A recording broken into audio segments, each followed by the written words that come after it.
मेरे हिसाब से बेस्ट ऑप्शन तो अबॉलिश कर दो, इनको सबको रेगुलर कर दो। पेंडिंग भर्ती को शायद हम भूल ही गए हैं क्योंकि वो एक पास का विषय हो गया है। हाँ। तो कोई उसके बारे में बात नहीं कर रहा। आपने बहुत बढ़िया सवाल पूछा है। आप ये सोचो कि क्या ये किसी और एग्जाम में हो सकता था? क्योंकि ये गांव का बालक है, क्योंकि गांव का बच्चा है, गरीब है, इसलिए ठीक है, किसी को कोई फर्क नहीं पड़ता। और जो लोग इस पॉलिसी बनाने में थे, ना वो कभी सिपाही रहे हैं, ना उसके खानदान में कोई सिपाही रहा है, ना खेती करी है। ये ना मैं बहुत बड़ी बात कह रहा हूँ, ये और दिल से कह रहा हूँ बात। सबसे बड़ी तो ये नॉर्मल जवान 90 दिन की छुट्टी जाता है, इसको मिलती है 30 दिन। छोटे बच्चे हो यार, 18, 19, 20 साल का तो है बच्चा, और वो जाएगा सिर्फ 1 महीना जा सकता है। अगर किल्ड इन एक्शन हो जाता है, नॉर्मल जवान के तो सारी उम्र माँ बाप को पेंशन मिलती है, इनके में कोई पेंशन नहीं है। तीसरी चीज, अगर माँ बाप को कोई प्रॉब्लम हो जाती है, कोई वो फट छुट्टी जाता है, नियरेस्ट मिलिट्री हॉस्पिटल में अपने माँ बाप को दिखा देता है। यहाँ वो ये सब कर ही नहीं सकता है, ना अपने स्टेशन में ला सकता है। और चौथी बड़ी चीज है, शादी नहीं करा सकता 4 साल। इतनी अच्छी स्कीम है तो इसको ऑफिसर्स में लानी चाहिए। हमें IAS IPS क्या कर रहे हैं हम इनको? इतनी देर इतनी सारी एकेडमियां खुली हुई हैं, सबको 4 साल में कर दो। इनके नाम भी बड़े अच्छे अच्छे हम सजेस्ट कर सकते हैं, वीर के साथ राइम करते हुए, और हर डिपार्टमेंट में ले आओ। जय हिंद, नमस्कार दोस्तों। आज का ये वीडियो हर उस युवा को जरूर देखना चाहिए, और हम तो कहेंगे कि शेयर भी जरूर करना चाहिए जो युवा सेना भर्ती की तैयारी कर रहे हैं, जो युवा सेना में अग्निवीर बन गए हैं, या जिन युवाओं की आर्मी एयरफोर्स की पेंडिंग भर्तियों को रद्द कर दिया गया है। उन सभी युवाओं को आज इस वीडियो को पूरा देखना चाहिए और इस वीडियो को शेयर भी जरूर करना चाहिए। लेकिन वो भाई लोग कृपा करके हमारे चैनल से थोड़ी सी दूरी बना लें जिनकी ऐसी सोच है कि रोज रोज ऐसे वीडियो बनाने से कुछ नहीं होने वाला है। क्योंकि देखिए दोस्तों, आपको बता दें कि यहां पर यह मुद्दा तब तक नहीं थमने वाला है। हम इस मुद्दे पर तब तक यूं ही आवाज उठाते रहेंगे जब तक कि युवाओं को उनका हक नहीं मिल जाता है। लेकिन इतना काम तो यारों आपको भी करना होगा कि उन वीडियोस को आपको शेयर जरूर करना चाहिए जो लोग आपके हक के लिए आवाज उठा रहे हैं, आवाज उठाते रहें, और उन्हीं में से एक हम भी हैं। देखिए, अग्निपथ योजना का जो सच इस वीडियो में मेजर जनरल यश मोड़ ने बताया है, वो सरकार और इस योजना की धज्जियां उड़ाने के लिए बहुत कुछ है। जिस निडरता के साथ उन्होंने आपके हक की आवाज उठाई है, इस योजना की कमियों को गिनाया है, इस योजना को पूरी तरह वापस लेने तक की बात बहुत मजबूती के साथ में रखी है। तो दोस्तों, आज आपको इस वीडियो को पूरा जरूर देखना चाहिए, और मैं तो कहूंगा कि इस आवाज को, मेजर जनरल यश मोड़ की इस आवाज को आप यूं ही मत दब जाने देना। इस आवाज को आपको दूर तक लेके जाना है, कोने कोने तक लेकर जाएं। इस वीडियो को ज्यादा से ज्यादा शेयर जरूर करें ताकि लोगों को पता चल सके कि आखिर अग्निपथ योजना का पूरा सच क्या है। देखिए, मेजर जनरल यश मोड़ ने हाल ही में न्यूज तक के मंच पर इस योजना को लेकर बहुत कुछ कहा है। उन्होंने न्यूज तक से बातचीत में एक उनके पत्रकार के सवाल के जवाब पर कहा कि वो जो ये कह रहे हैं ना कि अग्निपथ योजना से सेना यंग हो जाएगी, सेना में अच्छे जवान शामिल हो जाएंगे, सेना में क्रीम जवान रह जाएंगे, बाकी बाहर हो जाएंगे, तो वो कहते हैं कि ऐसा कुछ भी नहीं है, बल्कि इसका पूरा उल्टा हो रहा है। वो कहते हैं कि पहले जब सेना में परमानेंट भर्ती हुआ करती थी, तब युवाओं में ऐसी सोच थी, युवाओं की पहली पसंद सेना में भर्ती होना हुआ करता था। दूसरे नंबर पर पैरामिलिट्री फोर्सेज, और फिर तीसरे नंबर पर स्टेट पुलिस में वो ट्राई करते थे। लेकिन जब से अग्निपथ योजना लागू हुई है, तब से एकदम पूरा इसके उलट हो गया है। युवाओं में पहली पसंद अब स्टेट पुलिस की भर्ती हो गई है, यानी जो क्रीम है वो स्टेट पुलिस में जाने के लिए ट्राई कर रहे हैं। इसके बाद पैरामिलिट्री फोर्स, और फिर तीसरे नंबर पर युवा अग्निवीर योजना में ट्राई कर रहे हैं। और फिर जिन 75% को देखिए ये 4 साल बाद बाहर करने की बात कर रहे हैं कि वो बाहर हो जाएंगे, तो वो बाहर होने वाले अनफिट बिल्कुल नहीं है। वो कोई कचरा नहीं है, वो कमजोर नहीं है, क्योंकि वो भी सेना के तमाम भर्ती के मापदंडों को पूरा करके उन पर खरा उतर के ही तो वो सेना में भर्ती हुए हैं। फिर 4 साल बाद वो उन 25% से कमजोर कैसे होंगे जिन 25% को आप परमानेंट करेंगे और बाकी 75% को आप बाहर करेंगे। वो कहते हैं कि अग्निपथ में जो सर्विस कंडीशन है वो बिल्कुल भी सही नहीं है। एक परमानेंट जवान को 90 दिन की छुट्टियां, जिसमें 60 दिन की एनुअल लीव और 30 दिन की कैजुअल लीव, और उसी परमानेंट जवान के साथ में कंधे से कंधा मिलाकर ड्यूटी करने वाले एक अग्निवीर को साल में सिर्फ 30 दिन की छुट्टियां। वो अग्निवीर एक बच्चा ही तो है, 18 साल, 19 साल, 20 साल का एक बच्चा, एक नौजवान है।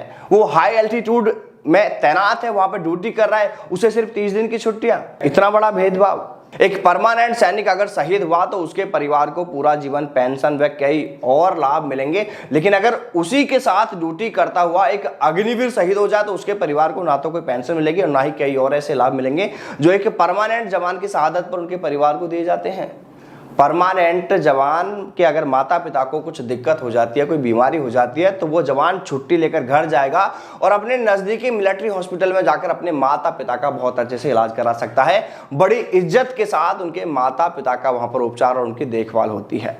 और अग्निवीर के माता पिता, अगर उन्हें कुछ हो जाए तो वो क्या करेंगे? नहीं, उनके लिए मिलिट्री हॉस्पिटल में इलाज की सुविधा नहीं है, यानी वो अपने माता पिता का इलाज मिलिट्री हॉस्पिटल में नहीं करा सकते हैं, उनके लिए यह सुविधा भी नहीं है। और तो और अग्निवीर 4 साल तक शादी भी नहीं कर सकता है। अग्निवीर को 21,000 रुपये वेतन मिलता है और परमानेंट जवान को 35, 40, 45 हज़ार तक सैलरी है। अगर सरकार ये कहती है कि ये योजना बहुत अच्छी है, तब तो फिर इस योजना को सभी के लिए लागू कर देना चाहिए।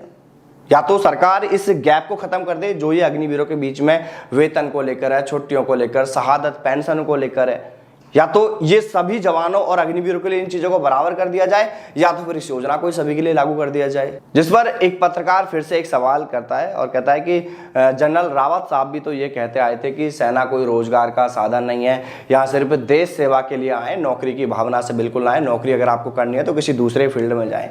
तो जनरल यशमोर पत्रकार को बीच में ही रोक देते हैं, टोक देते हैं और कहते हैं कि ये सब है ना कहने वाली बातें हैं। अगर ये योजना इतनी ही अच्छी है तो फिर इसे सभी फील्ड में लागू कर दो ना। इसी योजना को सेना में ऑफिसर्स के लिए भी लागू कर दो ना।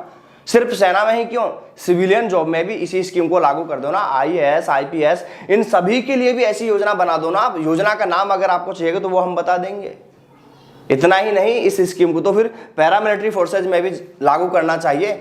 क्यों सिर्फ अग्निपथ योजना लागू करके सेना के जवानों के साथ मजाक किया जा रहा है? वो कहते हैं कि कोई भी जंग सिर्फ जवानों के दम पर जीती जाती है। कोई जनरल, कोई कोर कमांडर या डिविजनल कमांडर लड़ाई नहीं जीत सकते हैं, ना वो लड़ाई में होते भी हैं। लड़ाई जीतते हैं सिर्फ हमारे जवान। अब अगर उन जवानों में आधे जवान ऐसे हों जिन्हें यह पता ही नहीं है कि 4 साल बाद उनका क्या होगा, वो सेना में रहेंगे नहीं रहेंगे, तो क्या वो ऐसी स्थिति में अपना सर्वोच्च देश के लिए दे पाएंगे?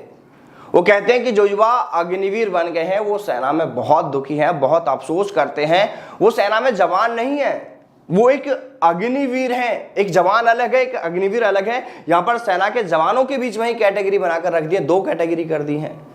वो ये भी कहते हैं कि मुझे इस बात का बड़ा आश्चर्य है कि जो जनरल नरवणे सेना चीफ रह चुके हैं, जो सर्विस चीफ रह चुके हैं, उन्होंने अगर कोई किताब लिखी है तो उनकी किताब को बाहर नहीं आने दिया जा रहा है।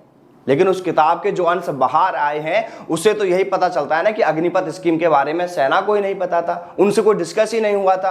अचानक से इस अग्निपथ योजना को सरकार ने लागू किया है जो सेना के लिए पूरी तरह चौंकाने वाली थी। इसके अलावा उन्होंने यहाँ पर उन युवाओं के लिए भी पूरे जोर शोर से आवाज उठाई है जिन युवाओं की पेंडिंग भर्तियों को सरकार ने अग्निपथ योजना लागू करके रद्द कर दिया है। उन्होंने कहा कि जिस तरह आर्मी एयरफोर्स की पेंडिंग भर्तियों को रद्द किया गया है, युवाओं को ज्वाइनिंग दी जानी थी, किसी का एग्जाम बाकी था, किसी का रिजल्ट जारी होना बाकी था और सरकार ने उन भर्तियों को रद्द कर दिया। क्या ऐसा किसी और भर्ती में किया जा सकता है? वो कहते हैं नहीं, क्योंकि उन्हें मालूम है कि सेना में जाने वाले जो युवा हैं, जो बच्चा है, वो गांव देहात का है, उनके साथ जैसा चाहो वैसा कर सकते हैं।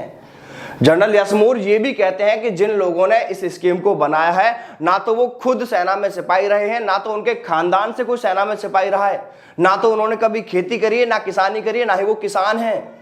वो कहते हैं अरे भाई, अगर आपको इस तरह की योजना ही बनाना था तो उस समय आप किसी सेना के सिपाही को ही बुला लेते, वही आपको बता देता इसमें क्या सही है क्या गलत है।